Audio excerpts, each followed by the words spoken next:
I'm not saying I planned it. I'm just saying I didn't stop it. When a corporation disguised as a homeowners association rolls up with bulldozers to build 66 luxury condos on land you've called home for 20 years, and you've got a memory of water swallowing that exact spot whole like it was nothing more than a breadcrumb, well, you stop thinking like a homeowner. You start thinking like a witness. You start thinking less about property law and more about karma, about irony, and about the undeniable fact that Mother Nature has a really twisted sense of humor if you wait long enough to hear the punchline. I'm going to tell you exactly how it unfolded.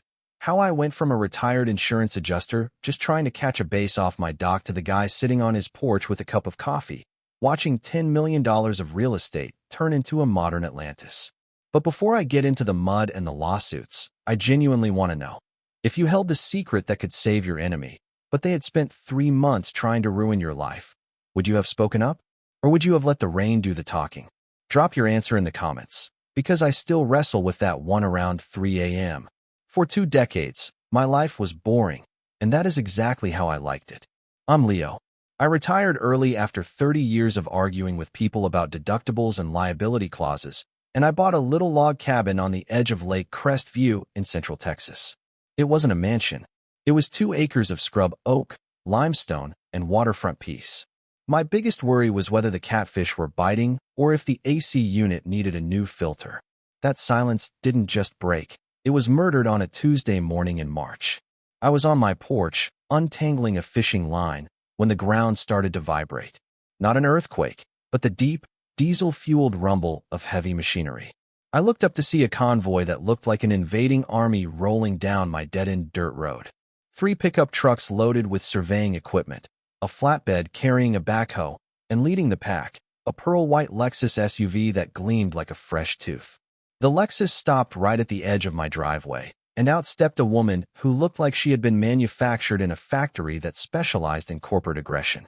Vivian Sterling.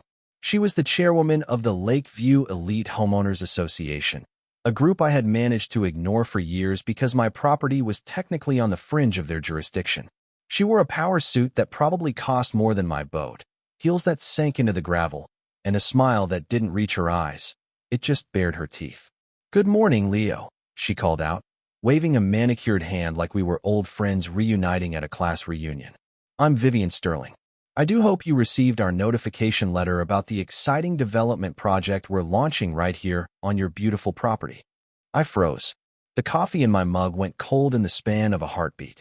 Development project? On my land. I walked down the driveway, meeting her halfway. "Ma'am, I think there's been a serious mistake. This is private property. My property. You can't just roll up here with a circus and start talking about development without my permission."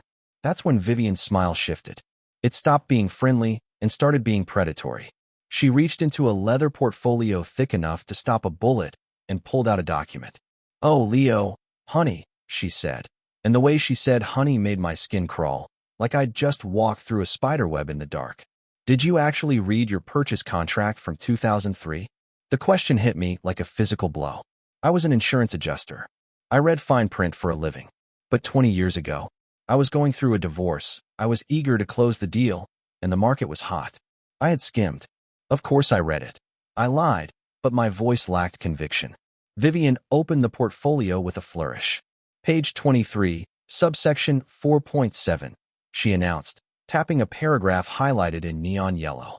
"The HOA retains development rights to 60% of all waterfront properties for community benefit and enhancement projects should the board deem it necessary for property value maintenance." I stared at the paper.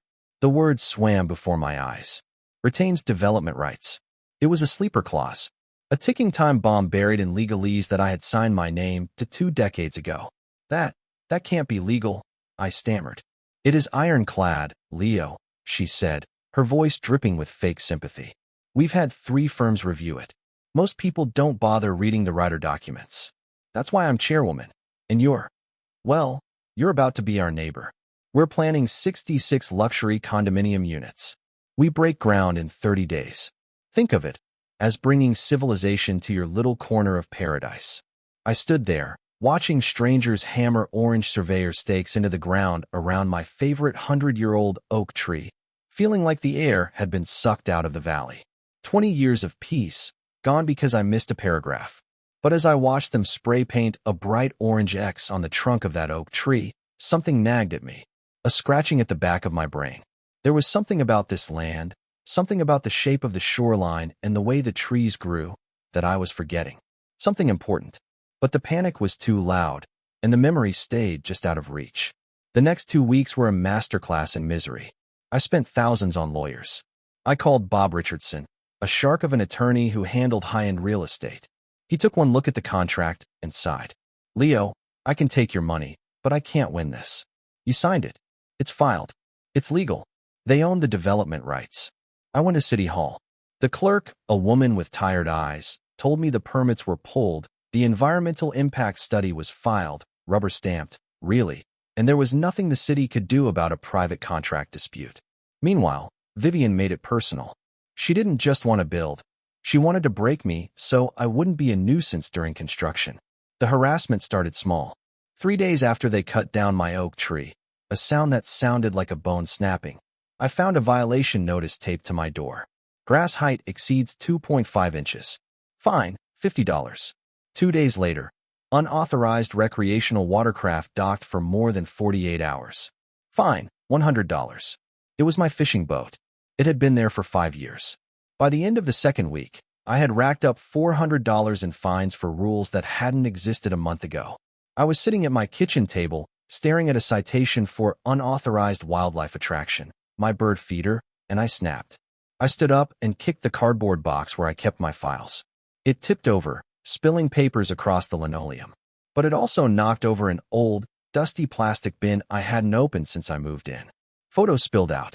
Glossy 4x6 prints from the 90s. I knelt down to clean up the mess, and my hand froze on a single photograph. It was a picture of my cabin, taken by the previous owner in the summer of 1995.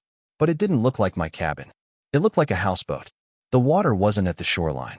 It was halfway up the siding. The trees were sticking out of a brown, churning lake like toothpicks. The dock was gone. The entire lower basin, the exact spot where Vivian was currently pouring concrete foundations, was under 8 feet of water. The memory hit me like a freight train. The Great Flood of '95. I hadn't lived here then, but I had heard the stories. Lake Crestview wasn't just a lake. It was a reservoir management system. Every 30 years or so, the atmospheric conditions aligned. A tropical depression in the Gulf stalling against a high-pressure ridge, and the basin filled up. It wasn't a question of if, it was a question of when. I looked at the date on the back of the photo. August 1995. It was currently June 2024. We were 29 years into a 30-year cycle. I sat back on my heels, holding that photo, and a cold clarity washed over me. Vivian Sterling, with her MBA and her lawyers and her permits, had done everything right on paper, but she had failed to ask the one question that matters in Texas. What does the water do? I picked up my phone. My hands were shaking, not from fear anymore, but from adrenaline. I called Vivian. "Leo," she chirped, answering on the first ring. "I hope you're calling to pay those fines. We really need to clear the ledger before the next board meeting." I took a breath. "Vivian, I've been doing some thinking. You're right. Fighting this is killing me. I'm too old for the stress. You want to build your condos? Build them. I won't stand in your way. In fact, I want to help. I want to be a good neighbor." The silence on the line was heavy. She was suspicious. "That's a very mature decision, Leo. We appreciate your cooperation." "I mean it," I said. "I know this land better than anyone. If you need any local insight, just ask." I hung up, and for the first time in a month, I smiled. But it wasn't a happy smile. It was the smile of a man who just realized he's holding a royal flush while his opponent is betting the deed to her house on a pair of twos. The next morning, I walked down to the construction site with a thermos of coffee for the foreman, a guy named Mike. I played the part of the defeated, helpful old-timer perfectly. When Vivian showed up for her inspection, she looked at me like I was a tamed animal. "Leo," she said, testing me, "since you're being so helpful, where do you think the premium units should go?" I looked her dead in the eye and told her the truth. "Vivian, people want to be close to the water. That flat area right down by the shore, that's the money spot. Everyone wants to walk out their patio door and dip their toes in the lake." "Exactly what I thought," she beamed. "And what about layout? Basements?" "Oh, people in Texas love basements," I said. Stays cool in the summer. Great for storage. If you can dig deep, you should. It adds square footage.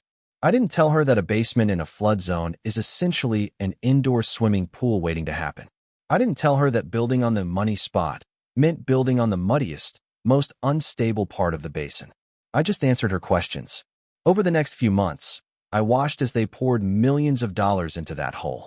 They ignored the site engineer, a guy named Tom, who kept suggesting they raise the elevation of the foundations. Leo says buyers want proximity. Vivian would snap at him. We are selling the lakefront experience, not a fortress. Keep it low. She overruled her own experts because my advice aligned with her greed. She wanted maximum density, maximum square footage, and maximum profit. By June, the project was named Lakeview Grand. Vivian was using it as a launchpad for her city council campaign.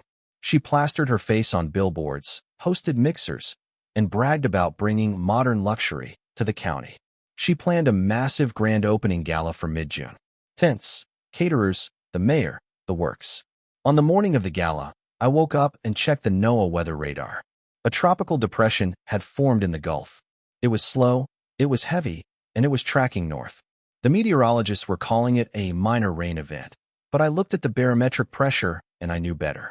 The sky had that bruised, purple look it gets before the world ends. I walked down to the gala. Vivian was on a stage, microphone in hand, dressed in white linen, looking like the queen of the county. She was telling a crowd of 300 potential investors about the state-of-the-art flood protection and 30 years of safety data. I waited until she stepped off the stage, shaking hands. I walked up to her, holding a manila envelope. "Vivian," I said loudly enough to turn heads. "Congratulations. This is really something." "Thank you, Leo," she said, eyeing the envelope. "What's that?" "Just a little housewarming gift," I said. "Some local history. Thought you and your investors might find it interesting." I handed her the envelope. She opened it, looking annoyed, and pulled out the photos. The color drained from her face so fast I thought she might faint. She was staring at a photo of where we were currently standing, except in the photo, it was under 8 feet of brown water. "When was this taken?" a man next to her asked, peering over her shoulder. "August, 1995, I said cheerfully. "We call it the Great Flood. Happens about every 30 years when the tropical storms stall out. The lake reclaims the basin. It's quite a sight." The investors started murmuring. 30 years, one woman said. "That's now." Vivian recovered quickly. I'll give her that. She was a professional liar. She laughed, a high, brittle sound.